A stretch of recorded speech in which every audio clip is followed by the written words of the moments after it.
Humberto sentia-se dominado por uma exaustão indescritível, mesmo com o correr dos dias.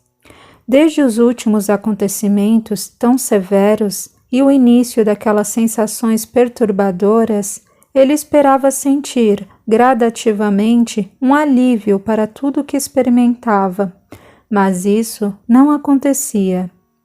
Cerca de 3 semanas se passaram e quase nenhuma melhora. Havia ido a um médico clínico geral, que o encaminhou a um médico psiquiatra, de quem não gostou. Depois passou por outro especialista e, após longas conversas em que contou tudo o que lhe aconteceu, ele lhe prescreveu outro antidepressivo. Aconselhou caminhadas, ambientes alegres e procurar seguir uma vida normal. Retornando ao trabalho, mal tinha energia para sequer sorrir. Os seus nervos e músculos da face pareciam permanecer sempre contraídos, retesados. A ascensorista o cumprimentou e sorriu ao abrir a porta do elevador para o 10º andar, e ele mal agradeceu. Todos o olhavam com certa expectativa, pois de alguma forma souberam de todo o ocorrido durante o velório de seu irmão. Os conhecidos que lá compareceram notaram sua falta e questionaram aos demais, que especularam sobre o assunto. Dessa forma, Humberto imaginava o que estariam ou não pensando e comentando a respeito dele. Isso causticava sua mente, provocando-lhe imensurável sofrimento psíquico, que se irradiava para o físico. Durante todos os dias em que permaneceu em casa, recusou receber visitas e atender telefonemas dos colegas. Somente Sérgio e Tiago o visitavam, e todas as vezes que Lívia foi vê-lo, Humberto não a encarou, não disse absolutamente nada. Ao retornar ao serviço, não foi à casa da jovem para pegá-la, como sempre, e estremecia por saber que seria obrigado a encará-la na empresa. Chegando à sua sala, um sofrimento infinito o abatia. Uma confusão mental não o deixava se concentrar em nada. Precisava de muito esforço para ficar atento. As horas foram passando. Por várias vezes precisou debruçar-se sobre a mesa de trabalho por não suportar a sensação doentia que o dominava. Sua assistente, como sempre fazia, havia deixado tudo preparado para o seu dia começar. O computador já ligado, mas com a tela vazia e uma imagem, símbolo da empresa, rodopiando vagarosamente de um lado para o outro do monitor, silencioso. Formulários e requisições, precisando de sua assinatura, estavam sobre a mesa. Contratos e relatórios que não foram lidos, à sua espera. Tudo por realizar. Olhando para tudo, Humberto parecia não reconhecer o seu trabalho. Não sabia o que fazer primeiro. Julgava-se incompetente, totalmente inútil, um incapacitado. Os espíritos que o seguiam reforçavam os seus pensamentos negativos e depressivos. Um deles dizia: "Tudo é muito, muito difícil. Você nem sabe para que está aqui?" Enquanto o outro prosseguia: "De que adianta se esforçar tanto? A vida é uma desgraça. Você sempre foi bom, honesto, mas e agora? De que valeu sua honestidade? Viu no que deu? Seu irmão está morto por sua culpa. A morte te espera. Você vai sofrer mais ainda, mais do que seu irmão sofreu quando sentiu o corpo sendo triturado pelas rodas pesadas daquela carreta em meio às ferragens da moto. Foi horrível. horrível, horrível. O Rubens estava com medo, medo, medo, medo, apavorado, apavorado, sem saber o que fazer. E imediatamente uma sensação desconhecida invadia Humberto. Sentia o rosto esfriar e algo lhe doía no peito e no estômago. Pensamentos terríveis, obscuros, o assaltavam. Começou a se lembrar de seu irmão, do desejo que teve de matá-lo. Em seguida, ficou imaginando a cena de sua morte, como se estivesse acontecendo em câmera lenta. Como se pudesse perceber vagarosamente a dor e o desespero de Rubens. Uma aflição extrema o dominou, e ele se forçava a não chorar, mas as lágrimas eram mais teimosas. Vamos, vai, se mata. O que está fazendo aí ainda? Diziam-lhe incessantemente os espíritos inferiores que o acompanhavam. Depois de tudo o que fez, só terá sossego na morte. Vamos! Todas aquelas impressões incomuns lhe eram passadas com fluidos pesarosos, terríveis. De repente, ouviu ligeiras batidas e a porta de sua sala se abrindo. Humberto se levantou rapidamente. Tentando disfarçar, começou a olhar pela janela, ao escutar sua auxiliar administrativa dizer: "Com licença." Entrando, Júlia fez soar seu salto no piso ao ir até sua mesa, mostrando: "Aqui estão os relatórios de fechamento das últimas semanas. Acredito que deva acompanhar o movimento, pois apesar de ter ficado ausente, deve saber de detalhes, porque o Dr. Osvaldo convocou uma reunião para amanhã à tarde. Acredito que..." Observando com um olhar perdido através da vidraça, ela perguntou: "Tudo bem, Humberto?" Com uma voz estranhamente calma, ele respondeu, sem encará-la: "Estou me sentindo diferente, confuso." "Já é quase meio-dia", avisou Júlia, depois de passar as vistas sobre a mesa. "E o que tem isso?" "É que não leu os relatórios nem assinou os formulários. Preciso da liberação para a compra dos materiais importados para antes do almoço. Vejo que sua mesa está intacta." Humberto se virou. Seu rosto belo e agradável, que sempre expressava quase um sorriso, mesmo quando sério, agora estava congelado em uma fisionomia sofrida e triste. Caminhando 2 passos, chegou até a cadeira frente à sua mesa e se acomodou. Parecendo doente, sem ânimo nem energia, colocou o cotovelo sobre a mesa e apoiou a testa na mão. Dominado por um mal-estar terrível e pensamentos dolorosos, não conseguia reagir. "Humberto, você quer ir ao ambulatório? O Dr. Cássio está aí." "Estou farto de médicos, Júlia.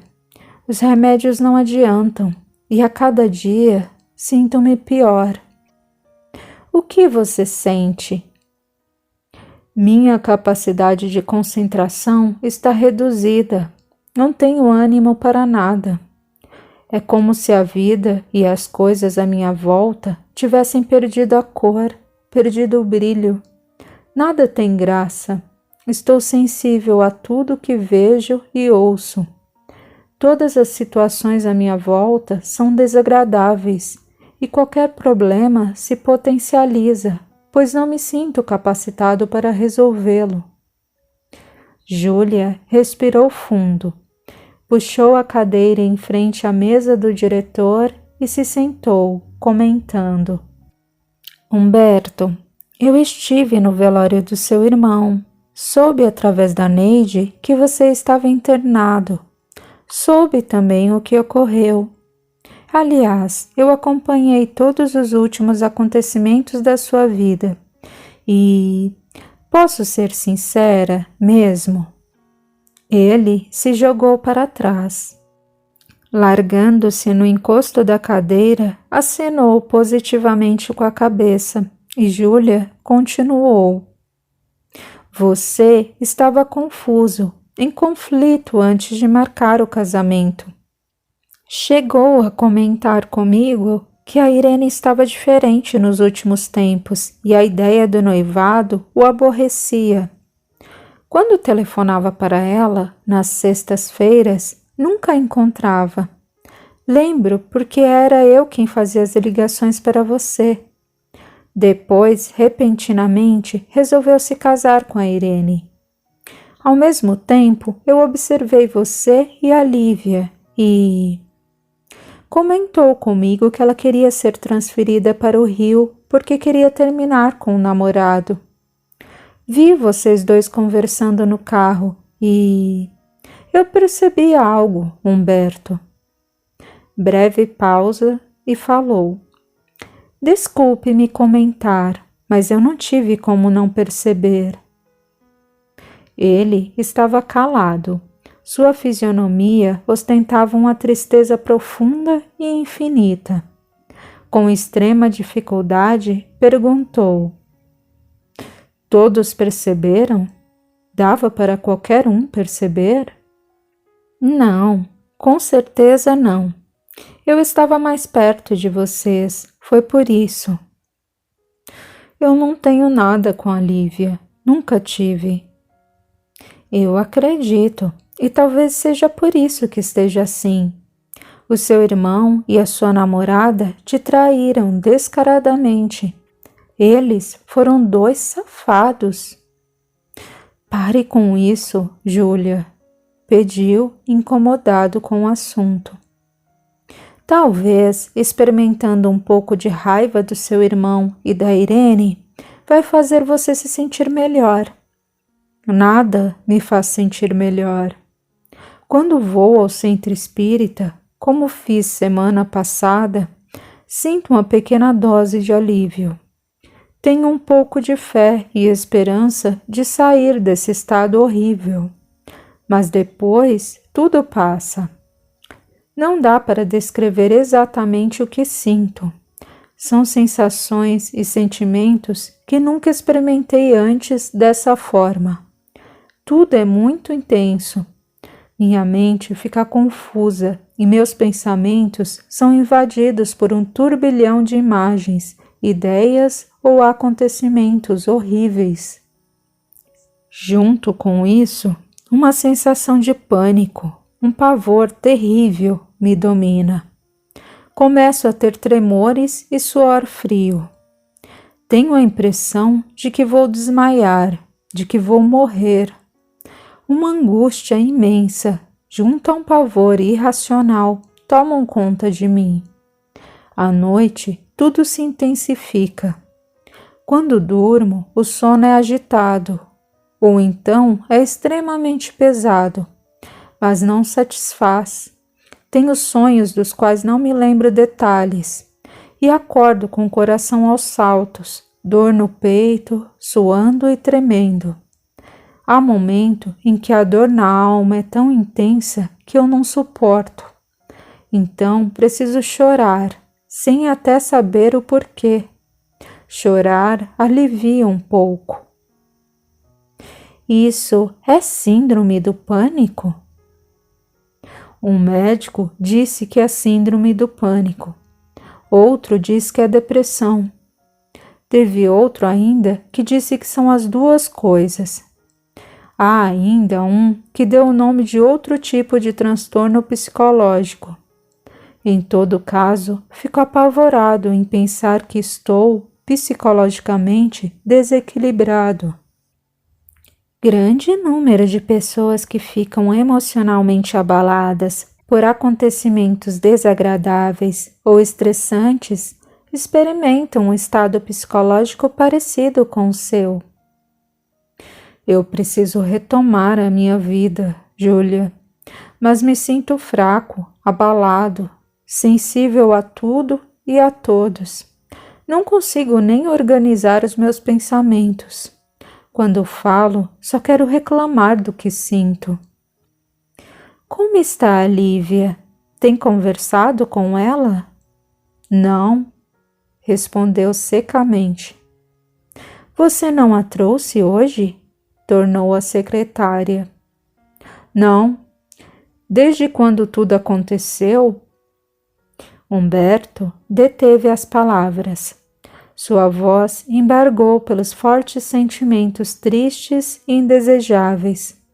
Os seus olhos, febrilmente brilhantes, empoçaram-se com lágrimas que ele fez de tudo para disfarçar, esfregando o rosto discretamente. Rápido, alinhou os cabelos, respirou fundo e ajeitou-se na cadeira. Era como se tivesse, na alma, feridas difíceis de fecharem. Esforçando-se para falar, pediu: Júlia, esse assunto não me faz bem. Não me vejo preparado para falar sobre isso. Não quero parecer inconveniente, mas precisa se preparar para lidar com essa situação. A Lívia está aí. Vai se deparar com ela a qualquer momento. A propósito, e a transferência dela para o Rio de Janeiro? Como vai ficar? Não sei. Ela tem dificuldades com o pai e talvez ainda queira ir para o Rio por causa disso. Vai precisar falar com ela a respeito, pois queria a transferência por causa do Rubens, mas agora... Júlia, você pode falar com ela a respeito disso? Cuide dessa situação para mim, por favor. Tudo bem, posso falar com ela, sim. Mas veja bem, até quando vai fugir da Lívia? Sentindo-se fraco, quase sussurrou. Não sei. Eu não estou conseguindo pensar. Pode resolver isso para mim? Levantando-se, avisou. Está certo. E lembrando, perguntou. E aquele seu amigo, o psicólogo, tem conversado com ele a respeito disso? Ele sabe o que está acontecendo. Na verdade, sou eu que estou sem ânimo para fazer o que ele indicou. Caminhada, meditação, relaxamento, leitura, ir ao centro, ou sei lá mais o que. Minha irmã esteve assim, como você, e foram exercícios, caminhada, casa de orações e coisas assim que a fizeram melhorar. Ela precisou levantar da cama sozinha, pois remédio algum a tirou de lá. É o que todo mundo me diz, mas não tenho disposição para sair. Quanto aos exercícios de relaxamento, mentalização ou meditação, quando faço, acho que não tem efeito algum. Ora, Humberto, você sabe que os exercícios mentais de relaxamento, reflexão, harmonização são práticas que produzem resultados certeiros, mas não são como passes de mágica ou da noite para o dia, principalmente para com as pessoas que não têm o hábito dessa prática. Eu sei. Você tem razão, respondeu desanimado. Em todo caso, não tenho conversado com ele. A filhinha dele nasceu e, falando nisso, preciso visitar a garotinha. Poderia providenciar um presente para a Nenê? Claro, vou providenciar, avisou. Mas antes de sair, pediu. Humberto, por favor, assine a liberação para a compra dos materiais e produtos químicos importados. Após rapidamente assinar os papéis, ele perguntou: o que mais? Dê uma lida no fechamento das últimas semanas. O Dr. Oswaldo convocou uma reunião para amanhã e será melhor você estar por dentro de tudo. Obrigado, Júlia. Com olhos fixos nele, sentindo certa piedade, ela ainda disse: sei que o momento que está passando é bem turbulento. Se precisar de mim, nem se for só para conversar, é só chamar. Certo, obrigado. Ele agradeceu, sentindo o rosto pesado, contraído, sem conseguir sorrir. Júlia o deixou sozinho novamente, e com isso, pensamentos direcionados por espíritos inferiores que o acompanhavam, o desviavam da fé raciocinada, da esperança no futuro próprio e da importância de determinadas experiências terrenas, próprias da evolução humana. Experiências essas que, apesar de dolorosas, servem para nos corrigir e elevar. Muitos daqueles que superam tais transtornos se tornam criaturas melhores, com mais potencial e mais fortes do que antes. Conseguem descobrir em si talentos que desconheciam e passam a viver com mais harmonia, fé e paz. Humberto vacilava em sua fé. Apesar de todo o seu conhecimento, ele era simplesmente vítima de si mesmo.